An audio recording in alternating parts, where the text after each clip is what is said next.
Hey everyone, this is Stuart again from LemonChip, Gold Coast Web Design, and here with another helpful video blog to help you find your way around starting a website.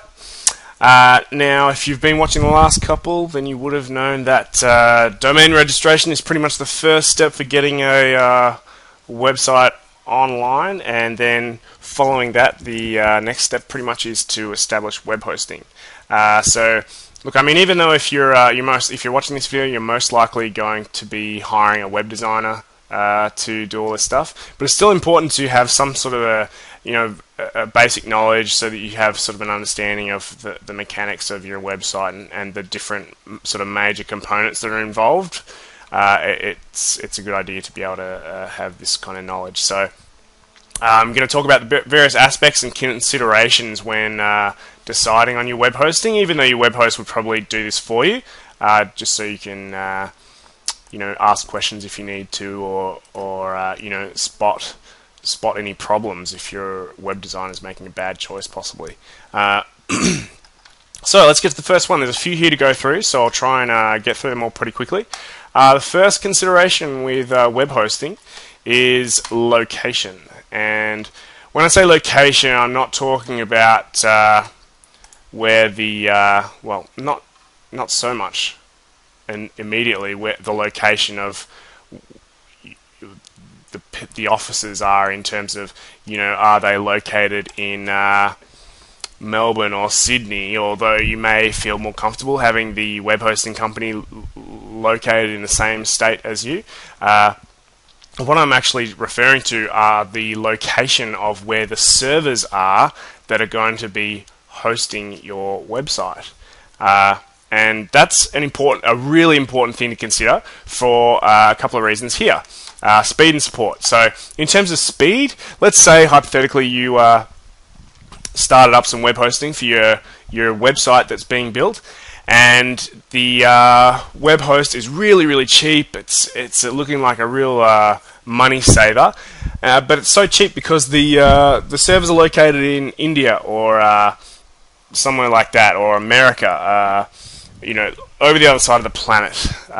Now this can be a problem because every time someone goes to your website, it's going to have to retrieve that information from the servers, the hosting servers, which are over the other side of the earth.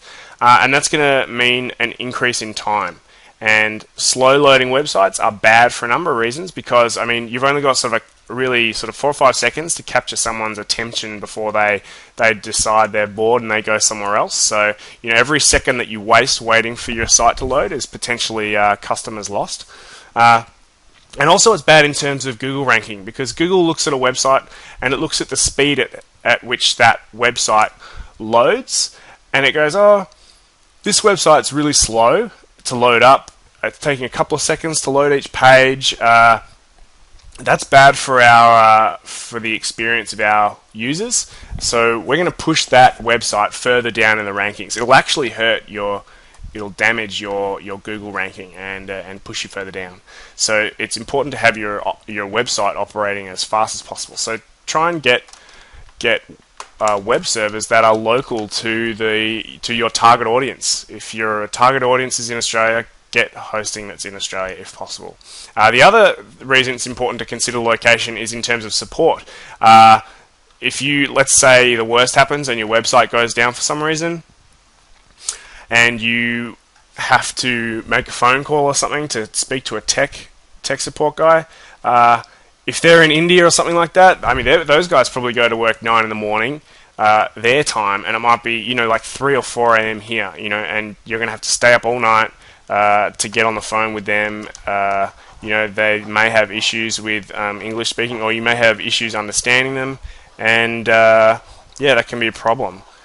And not to mention the fact that, because of that, now you're going to have to make international phone calls, which is, probably going to offset the big savings that you've made in using overseas hosting. So consider the location of the web hosting. Okay, so the next point, which is sort of related to the location a little bit in some ways, is support. So you want to have a good understanding of what support your web hosting company offers in the event that something goes wrong. And talking about support in terms of these couple of things. The type of support. So when you sign up, they'll talk about their support. Now, do they offer phone support, or do they only offer email support, or do they only do live chat support, or what kind of support do they have? If it's some really, really cheap web hosting, they may offer almost no support at all because they expect that their users are web hosting gurus and they can pretty much figure out all their problems by themselves. So if you're watching this, you're probably not one of those people, and so just consider that. You want to try and get hosting that has good levels of support. And is the support, when do they offer support? Is it 24 hours a day, 7 days a week, or is it only during business hours during the week, or what's the situation? So this is an important combination to consider. What kind of support do they offer, and when do they offer it? If something goes wrong with your website, you will want to know exactly what these guys offer in terms of support. So figure that out early. So the next consideration is actually relates to the domain and the administration of your domain and your web hosting. So is the company that's going to be doing your hosting the same company as that is managing your web domain? So essentially, are your web hosting and web domain being handled out of the same office by the same company? Now, it's not mandatory that you do this, but it can be very, very helpful and convenient. LemonChip does exactly that.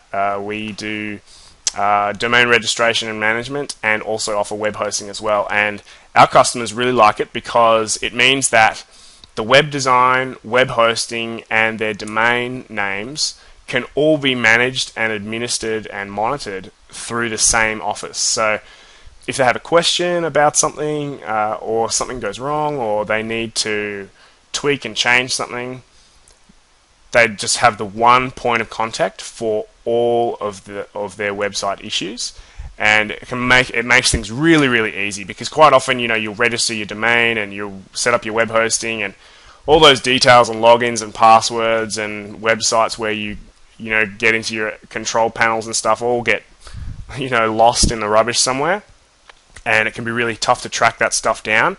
And then if you don't have a clear understanding of who's doing what, who's managing what part of this and that, and it can get really confusing. So in a lot of cases, if you're new to things, I highly recommend, and the feedback from our customers has been really good, that if your web hosting and your website and your domain names are all being controlled and handled through the same place, it can take a lot of headaches away. So, excuse me. So the next consideration is cost. Now, look, cost is really common sense. Obviously, it's always going to be a trade-off between cost of product and quality of product. But you want to know exactly what's included with your web hosting. If you've just got a really basic sort of static kind of a web page, it doesn't have any sort of crazy functionality, you really shouldn't be paying any more than sort of a few $100s a year. Maybe sort of anything over about $250 a year is probably too much. But it doesn't hurt to ask a question. If you've got a really basic website and you're paying a few $100 a month, you should ask, hey, why does it cost me $2,000 a year to host my website? And I have come across people that have been spending $250 a month for just a really basic web page, and I called up the host and I said, hey, what's up with this? And they had all these crazy database things enabled, and a lot of extra functionality that they didn't need because their website was just very, very simple. So yeah, try and figure out what you need and how much it's going to cost, and if you need to add in extra things later, can they sort of bolt on additional modules or enable features, and how much will those things cost? That's an important thing too. The last consideration I want to talk about is the contract period in terms of time. Now, most web hosting companies will have an annual payment system. You'll pay sort of 1 year up front and it'll be paid annually. Some web hosting will be monthly. and you can cancel it or opt out anytime if you want. But it's important to know what you're obligated to, and what the conditions of exit are if you want to bail out and go with a different host because they're cheaper or something like that, or they're closer, or you've just had enough of your current web host or something and you want to transfer it somewhere else. Have a good understanding of what you're obligated to. Are you on a contract, or are you free to leave whenever you want? What are your obligations in terms of that web host? So those are pretty much the main considerations when thinking about web hosting. So hope you got something out of this little web tutorial. Thanks again for watching. I hope it's been helpful, and feel free to explore the other video blog postings as they come up on YouTube. And they're all pretty helpful if you're feeling a little bit confused about websites and how the whole process works. If you've got any questions, feel free to contact me. Check out the website at LemonChip.com. Or contact me directly via email or phone, any other contact methods listed on that website. Well, thanks again, see you later, and look forward to delivering you another helpful video very soon.